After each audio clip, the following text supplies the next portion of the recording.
बिस्मिल्लाहिर्रहमानिर्रहीम। अस्सलाम वालेकुम। Tariq Javed Khokhar advocate law for you channel के साथ। चैनल को लाजमी सब्सक्राइब कर लिया करें जी, इससे हमारी हौसला अफजाई हो जाती है। तो इस वीडियो में हम बात करते हैं, जिस तरह से आप जानते हैं कि लीगल फोरम्स के ऊपर या सुप्रीम कोर्ट में या कानूनी और आइनी लिहाज से एक हिजान सा बरपा है जब से ये बिलखसूस आइनी तरमीम आई है, और फिर बिलखसूस जब से नए चीफ जस्टिस या अफरीदी ने जो है वो उठाया है, हल्फ उठाया है, अगरचे उनको तीसरे नंबर से उठा कर लाया गया है। तो ये बहुत ही अहम डेवलपमेंट्स हैं। और फिर जो फुल कोर्ट रेफरेंस आया हुआ है उसके ऊपर बात करते हैं सबसे पहले, फिर आखिर में बात करते हैं एक बहुत ही अहम इवेंट होने जा रहा है आज, उसके हवाले से, यानी बहुत ही अहम दिन है। और ये एक जो अदालती तारीख है उसकी एक अगली राह जो है वो मुतय्यन करेगा। तो फुल कोर्ट रेफरेंस से के ऊपर अगर बात करें तो इसमें बड़े अहम फैसले हुए हैं, जैसा कि तवक्को की जा रही थी कि बजाय इसमें पॉलिटिकल बातें होने के लिए, यानी एक लंबे अरसे बाद ये जो फुल कोर्ट रेफरेंस हुआ है इसमें एक तो जस्ट बाकी दीगर जो साथी जस्टिस साहबान हैं उनको एतमाद में लिया जाएगा, और दूसरा सबसे जो हौसला अफजा बात हुई है वो मंसूर अली शाह साहब जो उम्रे पे गए हुए थे, वहाँ से उन्होंने ऑनलाइन शिरकत की है वीडियो लिंक के ऊपर, और उन्होंने अपनी तजावीज़ भी दी हैं और तमाम जस्टिस साहबान ने अपनी तजावीज़ दी हैं। और इस तरह से, यानी आप ये समझें कि एक वर्किंग रिलेशनशिप कायम हुआ है। अब ये जो इजलास है इसको दोबारा दिसंबर में तलब किया गया है। तो इसमें सबसे जो पहला काम था, यानी हस्ब तवक्को हस्ब रवायत जो 60,000 के करीब मुकदमात पेंडिंग हैं, उनकी जो पेंडेंसी है उसको ख़त्म करने के लिए, उनको जो है बर वक्त उनके फ़ैसले होने के लिए सबसे पहले तो 2000 मेरा ख़्याल है 23 में शायद मंसूर अली शाह साहब ने इसके ऊपर बड़ा होमवर्क किया था, और एक केस मैनेजमेंट सिस्टम उन्होंने मुतारफ़ कराया था। उसके ऊपर काफ़ी वर्किंग भी हो चुकी थी, लेकिन बदकिस्मती से उसको लागू नहीं किया जा सका, क्योंकि बाद अज़ां जो है ये जो अदालत के अंदर जो है सुप्रीम कोर्ट के, वो बड़ी एक सियासी जो है खींचातानी शुरू हो गई थी, जो मेरा ख़्याल है कि इसने बड़ा नुकसान पहुंचाया है। जो पेंडेंसी ऑफ केसेस थी और मंसूर अली शाह साहब का जो एक विजन था उसको इन्होंने काफ़ी हद तक नुकसान पहुंचाया। हालांकि वो सारी जो मेहनत उन्होंने की थी, शायद उन वो अपने आप को आने वाले चीफ जस्टिस समझ रहे थे, लेकिन उन्होंने अपनी इनपुट अब भी थी है। और इसमें मेरा ख़्याल है कि जो चीफ जस्टिस हैं या अफरीदी, उनको जो है एक बड़ा ही दो उनके जो क्रॉस किया है उन्होंने अपने दो सबॉर्डिनेट जस्टिस साहबान को, बल्कि सीनियर को,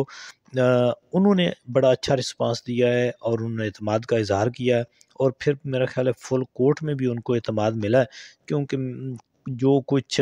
2-3 जजेस जस्टिस साहबान जो है वो एक अलग जा वो काजी वाले ग्रुप में उनको समझा जाता था, शायद उन्होंने भी अपने कुछ नज़रियात को चेंज किया। कुछ तो मैं समझता हूँ कि जो ऐसे लोग होते हैं वो चढ़ते सूरज के पुजारी होते हैं, वो देखते हैं कि किस तरफ जो है वो जा रहा है माहौल, तो उधर ही जाते हैं। तो अब अगर उन्हें नज़र आया कि जी ये जो चीफ जस्टिस हैं नए या अफरीदी साहब, वो अपनी होल्ड मजबूत कर गए, तो ज़ाहिर है वो अपना जो वज़न है वो इधर डाल देंगे। लेकिन अगर उन्होंने समझा कि हुकूमती पलड़े में वज़न ज़्यादा है और वो इस नए चीफ जस्टिस को भी जो है वो नकेल डाल लेंगी, और फिर हमारा जो है वो पलड़ा भारी हो जाएगा, तो फिर वो उस तरफ भी जा सकते हैं। लेकिन बज़ाहिर ऐसा लगता है कि ये अभी तक का जो माहौल है वो उनकी फ़ेवर में जा रहा है। तो इसके ऊपर जो है वो बड़ी ज़बरदस्त ये डेवलपमेंट हुई है। और फिर अब हुकूमत को अलग से परेशानी लग गई है। वो कहते हैं कि जी हम एक नई तरमीम लाएँगे। अब उन्होंने प्रोपेगेंडा भी शुरू कर दिया, उसका ज़िक्र मैंने पिछली वीडियो के अंदर भी किया था कि वो चाहते हैं कि जो 2 मंसूर अली शाह साहब और दूसरे जो जज हैं वो जो हैं वो इस्तीफ़े दे जाएँ, और फिर ये एक रह जाएँगे। अब वो ये कहते हैं कि जी अपने लगाए हुए जो तीसरे नंबर से उठाकर लगाया है, उसको भी वो कहते हैं कि ये भी आईनी बेंचेस में ना बैठे। तो ये देखते हैं इसके ऊपर नेक्स्ट क्या डेवलपमेंट होती है। अभी तक तो कुछ प्रिडिक्ट करना जो है वो बहुत ही मुश्किल है। क्योंकि जिन लोगों ने, बड़े बड़े वकला ने, बड़े बड़े ज़हनों ने जब काजी फैज़ ईसा साहब के बारे में प्रिडिक्ट किया था और वो कोई अच्छी तवक्कुआत लगाए बैठे थे, तो उनको बड़ी जो है वो खिफ़त का सामना करना पड़ा पड़ा था। लिहाजा अभी तो ऐसा लगता है कि एक्शन देख कर ही जो है वो कोई चीज़ सामने आए तो उसके ऊपर तबसरा किया जा सकता है। अभी तक तो ये 2 दिन जो गुज़रे हैं, इसमें डेवलपमेंट जो है वो बेहतरी की तरफ जाती हुई नज़र आती हैं। लेकिन देखना ये है कि असल जो मसला था जुडिशरी का, वो ये था कि अपनी जुडिशरी को और नीचे लोअर कोर्ट तक,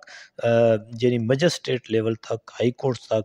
तमाम जुडिशरी के हर जज को ये तहफ़्फ़ुज़ होना चाहिए कि वो जब कोई आइन और कानून और अपनी मंशा के मुताबिक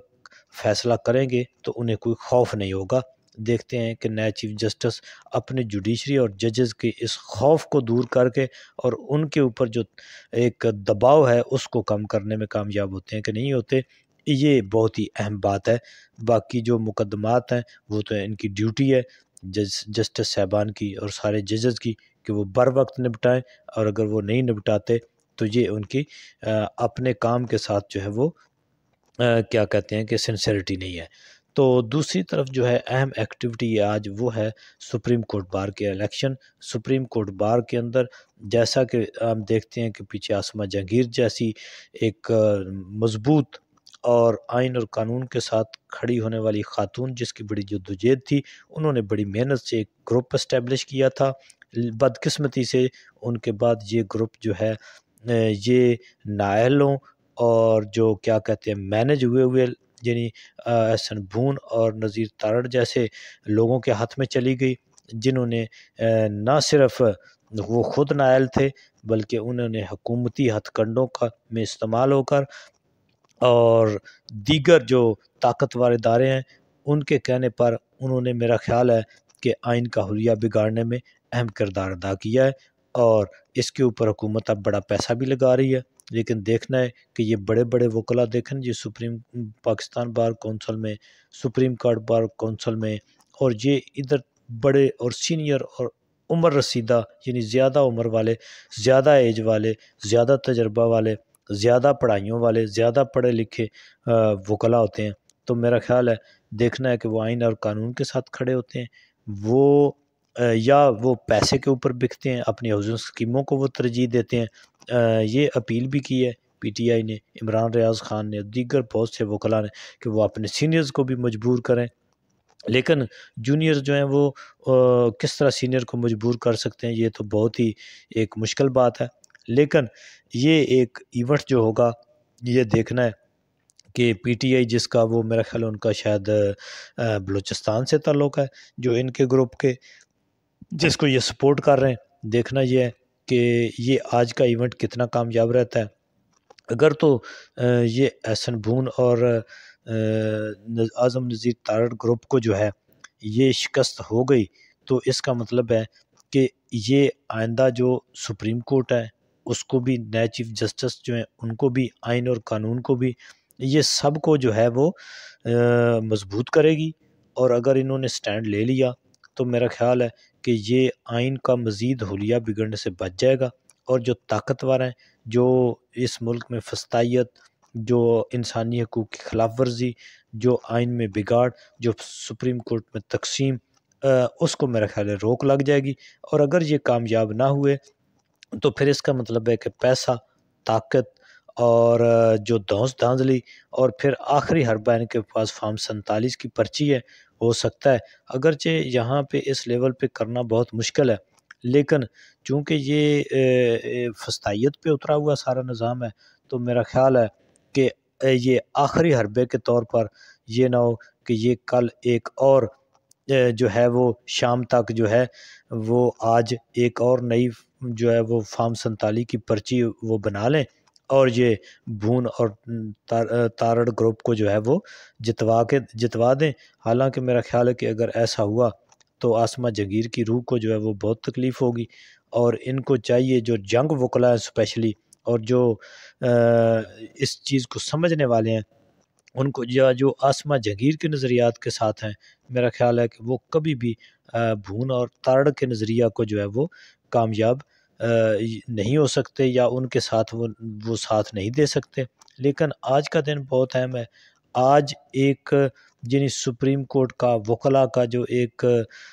मैं समझता हूँ कि जो वकला का भी इम्तिहान है और सुप्रीम कोर्ट का भी इम्तिहान है, और जो नए चीफ जस्टिस हैं उनका तो इम्तिहान है ही है। देखना है कि वो आइन कानून के साथ खड़े हैं या फस्तायत के साथ खड़े हैं या फार्म 47 की पर्ची वालों के साथ